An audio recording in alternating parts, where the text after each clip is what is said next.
ইন্টারনেটে ভাইরাল হয়েছে পৃথিবী বিখ্যাত একজন ব্যক্তি আপনারা দেখেছেন কাবা ঘর তিনি তওয়াফ করছেন ইহরাম পরে তওয়াফ করছেন তার সারা শরীরটা মাথা ঘাড় থেকে শুরু করে হাত পর্যন্ত যে অংশগুলো দেখা যায় সেগুলোতে তার ট্যাটুতে ভরা ট্যাটু বোঝেন অনেক ট্যাটু আছে আপনার রং করা সেগুলো মেডিসিন দিলে তোলা যায় আবার অনেক ট্যাটু আছে সেগুলো তোলা যায় না শরীরের সঙ্গে ফিক্সড হয়ে গেছে বুঝতে পারছেন ভাইরা আমার তরুণ যুবকেরা আমার মুরব্বিয়ানেরা আমার তো ওই বান্দা তওয়াফ করছে কেউ ক্যামেরা করেছে ট্যাটু সারা শরীরে ট্যাটু ঘাড়ে ইহরাম আপনারা জানেন ইহরাম দুটো পড়তে একটা পরনে একটা গায়ে আর এই বগলের ভিতর দিয়ে পড়তে হয় এখানে ফাঁকা থাকে আর ইহরাম অবস্থায় মাথায় টুপিটা বা দেওয়া যায় না ইহরাম আপনার তওয়াফ করার পরে মাথা মুন্ডন করতে হয় এগুলো হজের রুকনের মধ্যে পড়ে তো ভাইরা এমন সময় দেখতে পাওয়া যায় ইন্টারনেটে ভাইরাল পরবর্তীকালে তাকে জিজ্ঞাসা করা হয়েছে কে তিনি হে তরুণ যুবকেরা বিভিন্ন ধরনের গ্যাস আছে এই অক্সিজেন একটা গ্যাস H2O দুই ভাগ হাইড্রোজেন এক ভাগ অক্সিজেন এই যে আমরা পানি পাচ্ছি পানিটা এই পানিটাকে যদি আপনি ফুটিয়ে গ্যাস তৈরি করেন দুটো গ্যাস তৈরি হয়ে যাবে কি গ্যাস একটা অক্সিজেন একটা হাইড্রোজেন আবার অক্সিজেন আর হাইড্রোজেন গ্যাস দুটোকে নিয়ে এসে যদি একসঙ্গে মিক্সড করেন দেখবেন হয়ে যাবে এরকম পানি ডিস্টিল ওয়াটার কি নিয়ামত আল্লাহ চিন্তা করুন ভাইরা আমার এই বাতাসে অনেক ধরনের গ্যাস আছে অক্সিজেন আছে কার্বন ডাই অক্সাইড আছে হিলিয়াম আছে নিয়ন আছে নাইট্রোজেন আছে কিন্তু আমরা নিচ্ছি বাতাস থেকে কি অক্সিজেন সবচেয়ে বেশি আছে হচ্ছে নাইট্রোজেন প্রায় ৭৭% তার থেকেও বেশি তো কম নয় তো এই এত পার্সেন্ট নাইট্রোজেন আছে আর মাত্র আমরা অল্প পার্সেন্ট আমরা নিচ্ছি কি অক্সিজেন আল্লাহ এমন কুদরতি ফিল্টার আমাদের শরীরে দিয়েছেন আমরা সবকিছু থেকে বাছাই করে ঠিক অক্সিজেনটাকে গ্রহণ করছি অন্য কোনো গ্যাস গ্রহণ করলে আমরা বাঁচতাম না আল্লাহ আমাদের এমন ফিল্টার দিলেন আমরা অক্সিজেনটাকে গ্রহণ করলাম ভাবুন তো একটু চিন্তা করুন কল্পনা করুন মুসলমান আমরা নামাজ পড়ি না রাসূলের সুন্নাত যারা মানি না চিন্তা করুন এই যে জিহবা এই জিহবাতে তিন ভাগে ভাগ করা হয়েছে তিন জায়গায় তিন রকমের টেস্ট একই জায়গায় সব টেস্ট পাবেন না আমরা খাই বলে বুঝতে পারি না আমরা মুখে পুরো ভরে দিচ্ছি বুঝতে পারছি না টেস্ট পেয়ে যাচ্ছি কিন্তু আপনি এই জিভের গোড়াটা দিয়ে এই ডগটা দিয়ে আপনি টকে টেস্ট করবেন মিষ্টিতে টেস্ট করবেন খাটাই টেস্ট করবেন দেখবেন সব টেস্ট একসঙ্গে পাবেন না এক টেস্ট পাবেন না সব জায়গা থেকে তিন ভাগে ভাগ করে দেওয়া হয়েছে সায়েন্স গবেষণা করে বের করেছে আল্লাহর কুদরত বোঝা বড় দায় আমার আল্লাহ কেমন ভাবে মানুষকে সৃষ্টি করেছে একবার ভেবে দেখুন হে তরুণ যুবকেরা 1450 বছর আগে আল্লাহর কোরআন যা বলছে আজকের বিজ্ঞান আর বাস্তবতায় প্রমাণিত হয় হে তরুণ যুবকেরা আমার আল্লাহ 1450 বছর আগে কোরআন মাজিদে বললেন ওয়াল জিবালা আওতাদা আমি আল্লাহ পাহাড়গুলোকে পেরেকের মতো ঘিরে দিয়েছি ওয়াল জিবালা আওতাদা পাহাড়গুলোকে পেরেকের মতো ঘিরে দিয়েছি আজকের গবেষকরা গবেষণা করছে যে সত্যি পেরেকের নিচের অংশটা বেশি থাকে উপরটা কম পাহাড়গুলোকে আমরা যতটা উপরে দেখছি তার 70 থেকে 90 ভাগ মাটির নিচে আছে দেখেছেন কেমন মিলে যাচ্ছে প্রমাণ হচ্ছে কেমন আমার আল্লাহ বললেন হে দুনিয়ার মানুষ শুনে রেখে দাও জেনে রেখে দাও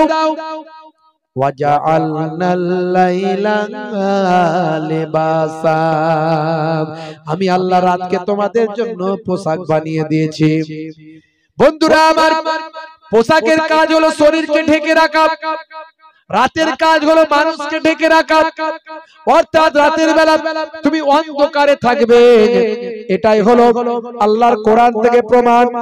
আরো সুন্দর করে পরিষ্কার করে আল্লাহর কোরআনকে ব্যাখ্যা করলেন আমার আপনার নবী, দয়ার নবী, আখির জামানার পয়গম্বর, দয়ার নবী আরো সুন্দর করে কোরআন মাজিদটাকে ব্যাখ্যা করে দিলেন। সহিহুল বুখারী, বুখারী শরীফের হাদিস। হে তরুণ যুবকেরা, হে আমার বন্ধুরা, শুনে রেখে দেন, জেনে রেখে দেন। আল্লাহর নবীর হাদিসের মধ্যে এসেছে আন জাবিরিন আন্না রাসূলুল্লাহ সাল্লাল্লাহু আলাইহি ওয়াসাল্লাম قال আতফিউল মাসাবিহা ইযা রাকাতুম। আল্লাহর নবী বলেন, হে দুনিয়ার মানুষ শুনে রেখে দাও, যখন তোমরা ঘুমাতে যাবে তখন তোমরা রাতের বেলা লাইটটা, আলোটা বন্ধ করে দেবে। জোরে হবে না? আর জোরে হবে না? ভাইরা আমার, তরুণ যুবকেরা আমার, মুরব্বিয়ানেরা আমার, মুসলমান, আল্লাহর নবী সুন্দর করে বলে দিলেন, যখন তোমরা ঘুমাতে যাবে তখন তোমরা রাতের বেলা লাইটটা বন্ধ করে দেবে। 5624 নাম্বার হাদিস, বুখারী শরীফের হাদিস। আল্লাহর নবী বলছেন, হে মুসলমান, একটু ভালো করে চিন্তা করুন।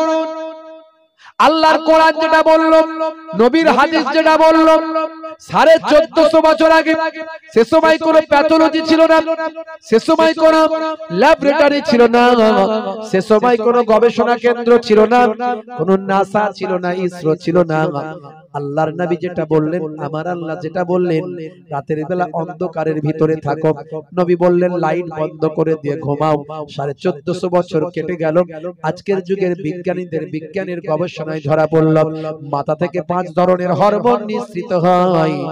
এক ধরনের হরমোন মাথা থেকে নিঃসৃত হয় যখন মানুষটি ঘুমায়, গভীর ঘুমে আচ্ছন্ন যখন থাকে। আর ভাই আমার, ঘরটা যদি অন্ধকার থাকে, চোখ যদি ব্রেনকে সিগন্যাল দেয় গভীর ঘুমের মধ্যে আছি, অন্ধকারের ভিতরে আছি, তখন মাথার পেছন সাইড থেকে একটা হরমোন নিঃসৃত হয়। এই হরমোনটার নাম হলো মেলাটোনিন হরমোন। যে হরমোনটা বের হয়ে মাথার পেছন সাইড থেকে বের হয়ে শরীরের রক্তের সঙ্গে মিশে যায় এবং আমার আপনার শরীরে ক্যান্সারের জীবাণু থেকে শরীরকে রক্ষা করে দেয়। জোরে হবে না? দেখছেন কোরআন যা বলছে, আজকের বিজ্ঞান বলছে, রাসূলের হাদিস যা বলছে, আজকের বিজ্ঞান বলছে। আমি এরকম উদাহরণ অনেক দিয়েছি, বেশি দিতে যাব না। ভাইরা আমার, তরুণ যুবকেরা, শরীরটা আমার এমনি খারাপ, প্রচন্ড পরিশ্রম চলছে, দিন জাগা রাত জাগা মানুষ, দিনে আপনারা জানেন, কিন্তু মানুষ ছাড়ে না। কি হুজুর এত দাওয়াত নেন কেন? হুজুরের ইনকাম হচ্ছে, হুজুর দাওয়াত নেন কেন? সত্যি কথা বলতে, আমি কিন্তু ইনকাম করতে নামি না, আমার রেকর্ড নাই। আমি যদি চাইতাম 20,000 করে নিতে পারতাম, নি না। জিজ্ঞাসা করবেন আপনার হুজুরদেরকে, জিজ্ঞাসা করবেন, যেখানে যেরাও সেখানে সেরকম আমাকে নিতে হয়, অনেকটা একটু বেশিও নিতে হয়, নাহলে আবার অসুবিধা আছে, বুঝতে পারছি। ছেলের বিয়ের সময় যদি বলে পণ নেব না, আমাদের এখন এটা হয়েছে জানেন তো, আমাদের হয়েছে। কিরকম হয়েছে? এখন আমার দাদাজানের মুড়ি, বুঝতে পারছেন, দাদাজানের মুড়ি, দাদাজান বলেন, বাবা ছেলের তো বিয়ে দিচ্ছ, বাবা দেখো পণ ফোনে হাত দিও না জানো। না হুজুর, আপনার মুড়ি আমি পণ নেবো, ছেলের বিয়ে নেবো না। তো এখন দেখাশোনা সব কমপ্লিট হয়ে গেছে, বিয়ের ডেট ফেট সব হয়ে গেছে একদম। এবারে আসল কথা, সেটা হলো দেনা পাওনা। কি লাগবে দেনা পাওনা বলুন? ছেলের বিয়ে, ছেলে ভালো ভালো প্রতিষ্ঠিত, দিতে তো হবে। তো কি কি দেয়া লাগবে বলুন? দেখুন বাবা, আমি মায়াপুর পীরনগরী হুজুরের মুরিদ, হরিণখোলা হুজুরের মুরিদ, তা আমি বলে নিতে পারবো না, আমার হুজুর নারাজ, আর ইসলামে নিষেধ, পন্টন নেওয়া যাবে না। তা আমার ছেলের বিয়েতে পন্টন কিছু লাগবে না বাবু, তোমরা কিছু দেবে না, দিলে অসুবিধা আছে, কিছু দেবে না। সব কিছু কমপ্লিট হয়ে গেছে। কিছুদিন পরে, 3-4 দিন পরে ঘটক ফোন করে বলছে ছেলের বিয়ে, মেয়ের বিয়ে ক্যান্সেল। কেন? ছেলের বাপ বলছে কেন? বলছে ওই যে আপনি বলেছেন না পণ লাগবে না, তো মেয়ের বিয়ে বাপ ধরে নিয়েছে, এখনকার যুগে পণ নেবেন, এটা হতে পারে নাকি? পণ নেবে না মানে নিশ্চয়ই কিছু গন্ডগোল আছে, ছেলের গন্ডগোল আছে, ওই জন্য বিয়ে হবে না। হলোটা কেন গেল? বুঝতে পারছি। কিছু কিছু জায়গায় একটু মোটা নজরানা না নিলে অসুবিধা আছে, হুজুরের বাজার খুব খারাপ, নিতে হবে। অন্য হুজুর নিচ্ছে, আপনি যদি না নেন নিতে হবে, সেই টাকা নিয়ে অন্য জায়গায় কাজ। আমার এতিমখানা আছে, আমার প্রতিষ্ঠান আছে, দিতে হয় অনেক জায়গায়, বুঝতে পারছি। অনেক টাকা লাগবে, টাকা অনেক কাজে লাগে। আমি নিজে হাই স্কুল টিচার, আলহামদুলিল্লাহ আমার রুজি রুটির জন্য আল্লাহ ব্যবস্থা একটা করে দিয়েছেন, চলে যায় মোটামুটি। একটা উচ্চ মাধ্যমিক হাই সেকেন্ডারি স্কুলে শিক্ষকতা করি। যাই হোক, কিন্তু মানুষের দরবারে যেতে হয়, মানুষ ভালোবাসে, যেতে হয়। খুব সংক্ষেপে একটু বলি, আপনারা বুঝে নেন। বাবা মার তরুণ যুবকেরা আমার একটু বুঝে নেন খুব সংক্ষেপে। অনেক উদাহরণ আমি দিয়েছি এর আগে, ইন্টারনেটে আছে, অনেক উদাহরণ দিয়েছি। হে তরুণ যুবকেরা, হে আমার বন্ধুরা, আজকে আর বেশি উদাহরণ দিলাম না। আমি আপনাদের কাছে একটা কথাই প্রমাণ করতে চাই, এই উদাহরণগুলো দিয়ে এটাই প্রমাণ করতে চাই কোরআন সত্য, আল্লাহর নবীর উপর কোরআন নাজিল হয়েছে, আল্লাহ সত্য, যার উপর নাজিল হয়েছে কোরআন মাজিদ সেই নবী সত্য। এইগুলো প্রমাণিত হয়। হে তরুণ যুবকেরা, এই সমস্ত তথ্যগুলো পেশ করি এই জন্য, আজকে পৃথিবী বিখ্যাত বিখ্যাত ব্যক্তিরা আমার দয়ার নবীর শিষ্য হয়েছে। কেসিয়াস কেলে থেকে Tyson, Gary Miller, Jennifer, Michael Jackson, ইলিমা দিমাত, প্রিয়াঙ্কা। হে তরুণ যুবকেরা, আজকে হে আমার বন্ধুরা, শুনে রেখে দিন বাবা, জেনে রেখে দেন, তিনি আর অন্য কেউ নন, তিনি হলেন আমেরিকা যুক্তরাষ্ট্রের একজন পৃথিবী বিখ্যাত ব্লগার। ব্লগাররা ব্লগিং করে, বিভিন্ন রকম তথ্য সংগ্রহ করে সেই সম্পর্কে বক্তব্য দেয়, লেখালেখি করে, বিভিন্ন বাস্তব তথ্যগুলোকে তুলে ধরে। এগুলো হলো ব্লগিং, ব্লগারদের কাজ। পৃথিবী বিখ্যাত একজন ব্লগার। ভাইরা আমার, তরুণ যুবকেরা আমার, মুরব্বিয়ানেরা আমার, হে মুসলমান, হে জওয়ান যুবকেরা, হে মুসলমান, পৃথিবী বিখ্যাত একজন তিনি ব্লগার ছিলেন। তিনি ইসলাম সম্পর্কে ব্লগিং করার জন্য, বক্তব্য দেওয়ার জন্য, লেখালেখি করার জন্য তিনি অন্যান্য ধর্মশাস্ত্রগুলো যেমন পড়াশোনা করেছেন, তেমন কোরআন মাজিদ নিয়ে তিনি পড়াশোনা করছেন। পড়াশোনা করতে করতে কোরআন মাজিদের একটা সূরা পড়েছেন, সূরার নাম হলো সূরা আসার। এই সূরায় গিয়ে তিনি অবাক হয়ে যান।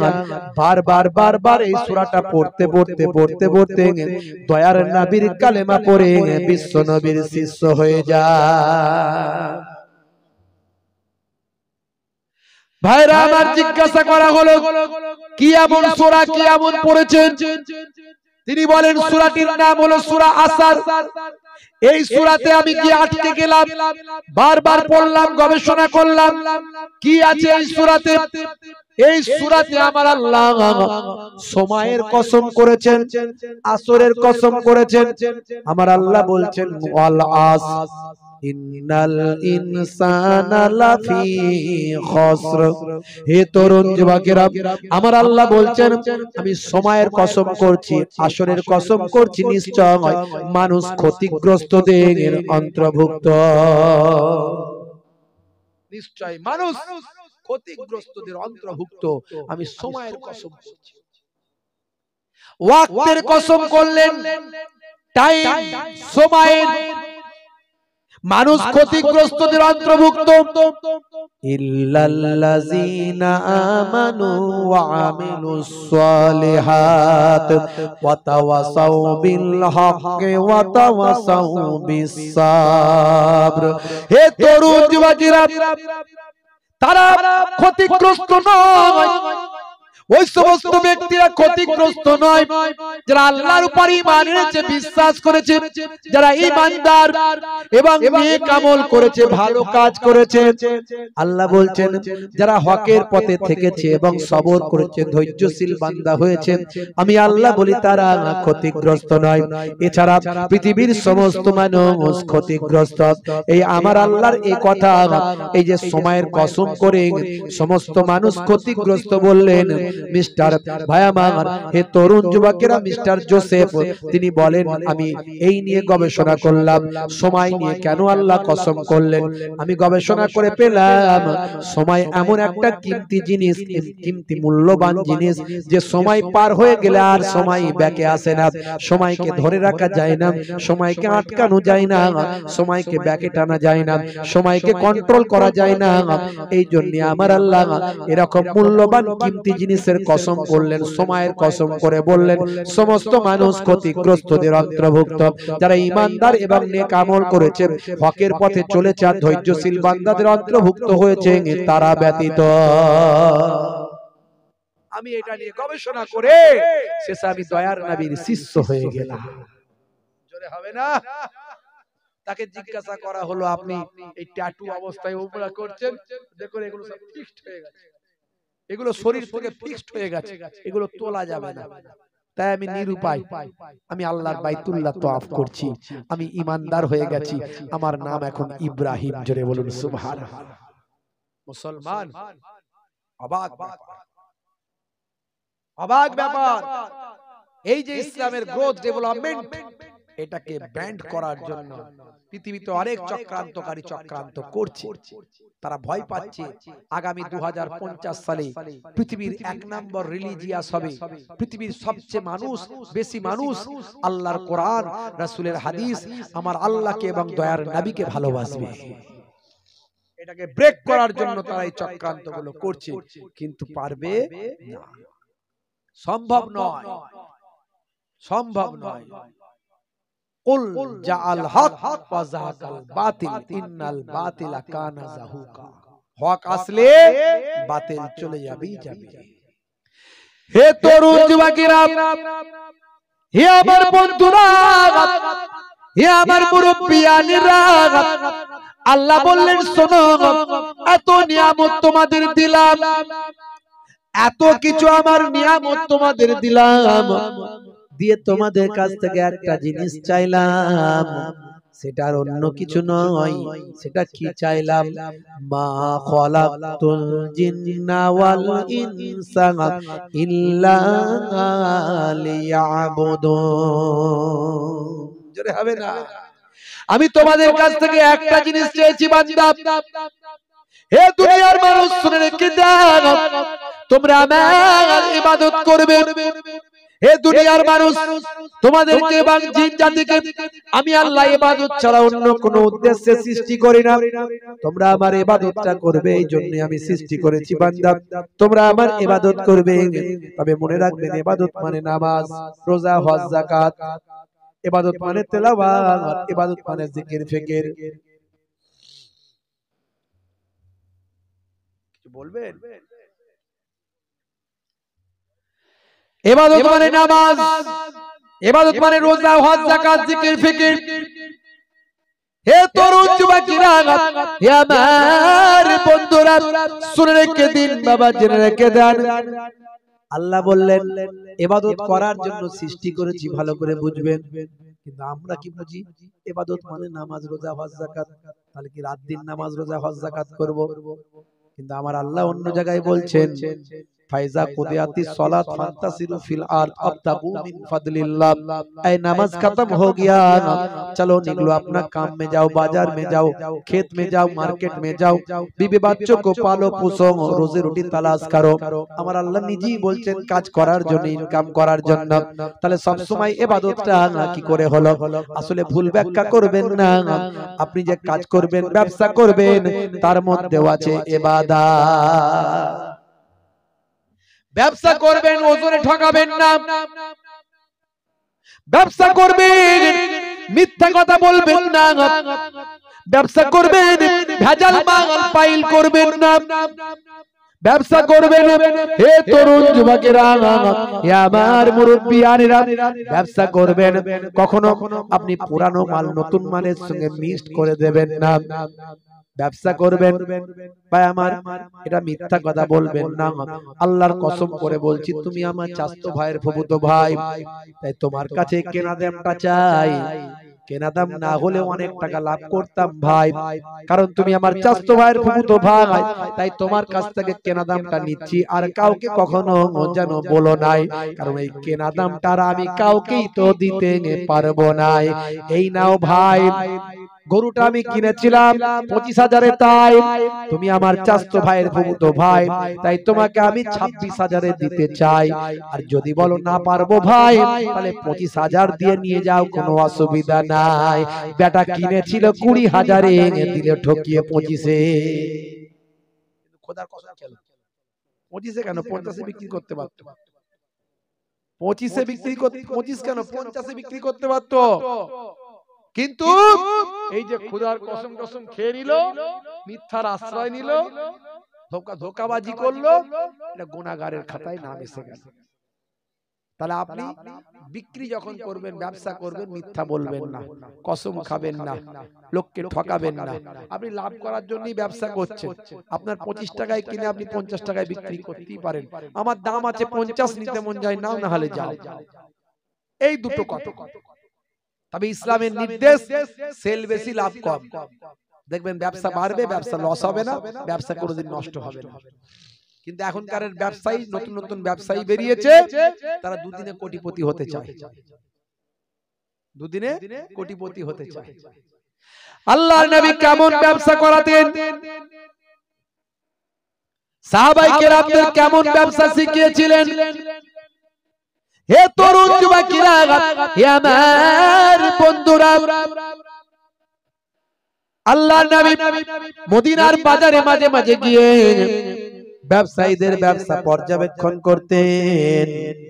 একদিন নবী আমার মদিনার বাজারে গেছেন, গিয়ে দেখছেন আমার সাহাবীরা কেমন ব্যবসা করছে দেখি। হঠাৎ সামনে, চোখের সামনে পড়ল গমের ব্যবসায়ীর গম ব্যবসা। আল্লাহর নবী দেখলেন অনেকটা গম উঁচু করে রাখা আছে। নবী আমার হাতটা কোনই পর্যন্ত গমের ভিতরে ঢুকিয়ে তলা থেকে এক মুষ্টি গম বের করলেন। গমটা বের করে দেখেন নবী আমার সেই গমটা হলো ভিজে, উপরে গম শুকানো, নিচে গম ভিজে। আল্লাহর নবী বললেন, হে সাহাবী, এরকম ব্যবসা তুমি কবে থেকে শুরু করলে? এই ব্যবসা তো আমি শিখাইনি, এই ব্যবসা কেন করছো? শুনে রেখে দাও, যে আমার নির্দেশকে অস্বীকার করবে, যে আমার তরিকাকে অমান্য করবে, ফামান রাগিবা আন সুন্নতি ফালাইসা মিন্নি, সে আমার দলভুক্ত নয়। সাহাবী, আল্লাহর নবীর সাহাবী ঝরঝর করে চোখ ভরা পানি, বুক ভরা বেদনা নিয়ে বলতে লাগলেন, ইয়া রাসূলুল্লাহ, আমি মানুষকে ঠকাইনি, ঠকানোর জন্য এই ব্যবসা করি না হুজুর। বেয়াদবি গোস্তাকি মাফ করবেন। আপনার রাজত্বে মদিনার জমিনে আর কোনো চোর ডাকাত নাই। গতকাল যেটুকু ব্যবসা হয়েছিল ততটুকু রেখে দিয়ে চলে গিয়েছিলাম। মদিনার বাজারে চুরি করার মতো কেউ মানুষ নাই আপনার রাজত্বে। আজকে আবার নতুন গম নিয়েছে, ওই পুরানো গমের, কালকের গমের উপর ঢেলে দিয়েছি। রাতের বেলা আকাশ থেকে কিছুটা শিশির বিন্দু পড়েছে, শিশির পড়ে ভিজেছে, তাই তলায় ভিজে কিছুটা হয়ে গিয়েছে, ওপরে শুকানো দিয়েছি হুজুর। আমি ইচ্ছাকৃতভাবে ভিজে গম আর শুকানো গম বিক্রি করি না। আল্লাহর নবী বললেন, না না, এরকম ব্যবসা আমি নবী শেখাইনি। হে সাহাবী, এরকম ব্যবসা তুমি করবে না। দেখেছেন, নবী ব্যবসা শেখাচ্ছে। তাহলে আপনি ব্যবসা করবেন, নবীর সুন্নতের তরিকায় ব্যবসা করবেন, মিথ্যা কথা বলবেন না, ধোঁকাবাজি করবেন না, পুরানো মাল মিশিয়ে দেবেন না, ওজনে কমাবেন না, ঠকাবেন না, খোদার কসম করে মিথ্যা কথা বলবেন না। ওই রকম ব্যবসা করবেন, সওয়াবের অর্ধার হয়ে যাবেন। ওই ব্যবসার মধ্যে আপনি পাবেন সওয়াব, ওই ব্যবসা আপনার জন্য হবে ইবাদত, সবের মধ্যে ইবাদত। ঘুমাবেন যখন ডান দিকে কাত হয়ে ঘুমাবেন। আল্লাহর নবী ডান দিকে কাত হয়ে ঘুমাতে বলেছেন। হে তরুণ যুবকেরা, খাবেন যখন চেটে বুঝে খাবেন, বসে পানি পান করবেন, পেচ্ছাপটা বসে করবেন, পবিত্র হবেন, অপবিত্র অবস্থায় থাকবেন না। হে তরুণ যুবকেরা, এগুলো সব বিজ্ঞান সম্মত ব্যাখ্যা আছে। 1450 বছর আগে আল্লাহর কোরআন, নবীর হাদিসটা আজকের যুগে মিলে গেছে। আমি সব আগে বলেছি, আর বেশি বলবো না। এখনকার ছেলেরা দেখবেন বসে পেচ্ছাপ করতে পারে না, কারণ জিন্সের প্যান্ট পরে, স্কিন টাইট গেঞ্জি, স্কিন টাইট প্যান্ট, জিন্সের প্যান্ট আবার কি বলবো 3-4 জায়গায় ছেঁড়া। কিরে ভাই, সলেমান খানের চাচতো ভাই, নায়ক নায়ক ভাব, শুধু নায়িকার অভাব, সন্ধান করে বেড়াচ্ছে কোথায় নায়িকা পাওয়া যায়। বুঝতে পারছি, মুসলমানের ছেলে সলেমান খানের ভক্ত, সলেমান খানের কাছ থেকে প্রেম শিখেছে, হাত কেটে লিখে দিয়েছে, আই লাভ ইউ, তোমার জন্য জীবন দেব, রেল লাইনে মাথা দেব, বিষ খেয়ে মরে যাব, না হলে পটল গাছের তলায় ঢুকে যাব। বুঝতে পারছি, বাপ চিন্তা করলো সর্বনাশ, ছেলেটা তো মরেই যাবে রে বেঘরে, যা ধরে বেঁধে বিয়েটা দে। বিয়ে হতে না হতে 2-4 বছর যেতে না যেতে দেখা গেল সব প্রেম ভালোবাসা সব আউট হয়ে গেল। রাত্রি 9টা-10টার পরে যখন বাউন্ডারির ধার দিয়ে যান, ঘরের ভিতর থেকে 220 আর 440 আওয়াজ পাওয়া যায়, ঢিসুম ঢাসাম বুক কাপ। কি রে ভাই বলে 220 440 লেগে গেছে মারপিট। তো প্রেম এত গেল কোথায়? এত ভালোবাসা গেল কোথায়? ভালোবাসা সব জানালা দিয়ে ফুরুত করে বেরিয়ে গেছে, আর ঘর দিয়ে ঝগড়া ঝামেলা মারপিট দাঙ্গা সব ঢুকেছে। কেসটা কি? আসলে সলেমান খানের কাছ থেকে ভালোবাসা শিখেছে। যে নিজে বিয়ে করে, যে বিয়ে করে না সে ভালোবাসা কি বোঝে? তো তার কাছ থেকে প্রেম শিখলে তো এরকমই প্রেম হবে। নবী প্রেম শিখিয়েছিল। নবী কি বলেছিল?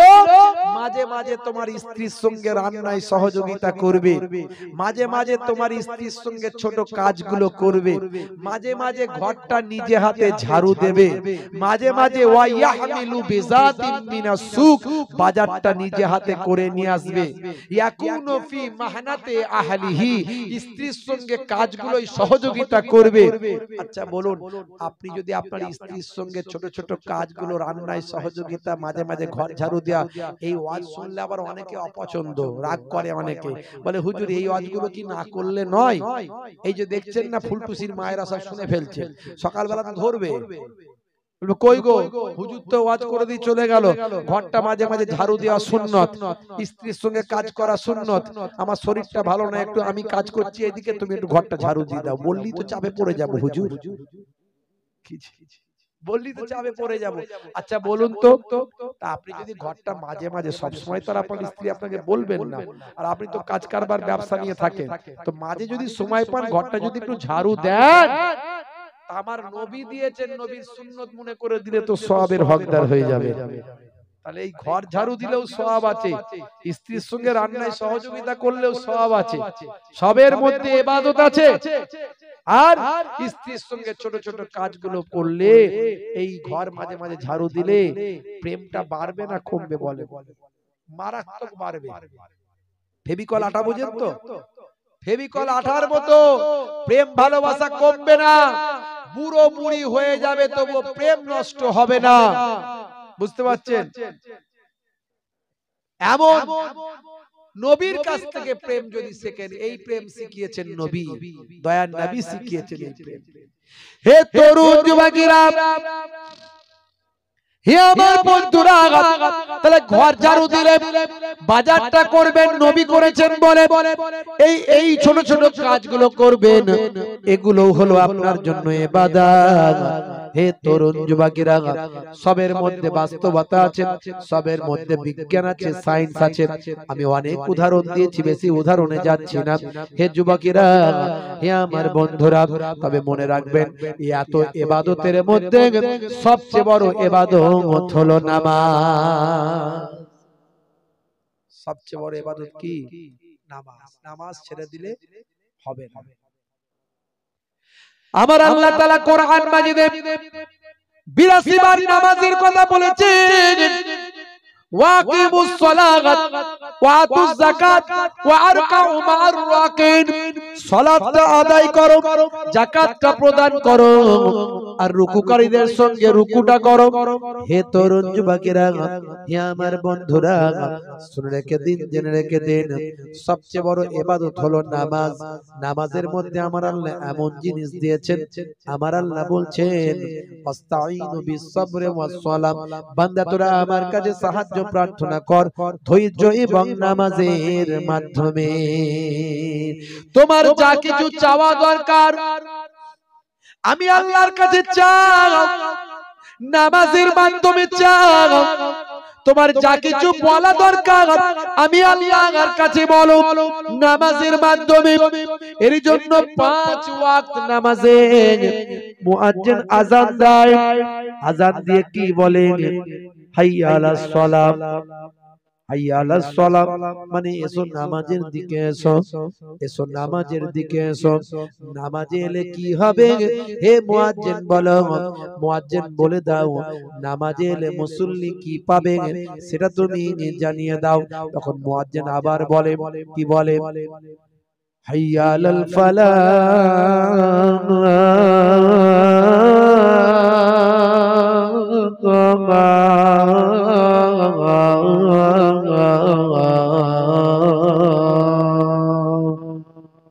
নামাজে এলে আমি আল্লাহ তোমাকে কামিয়াবি দেব।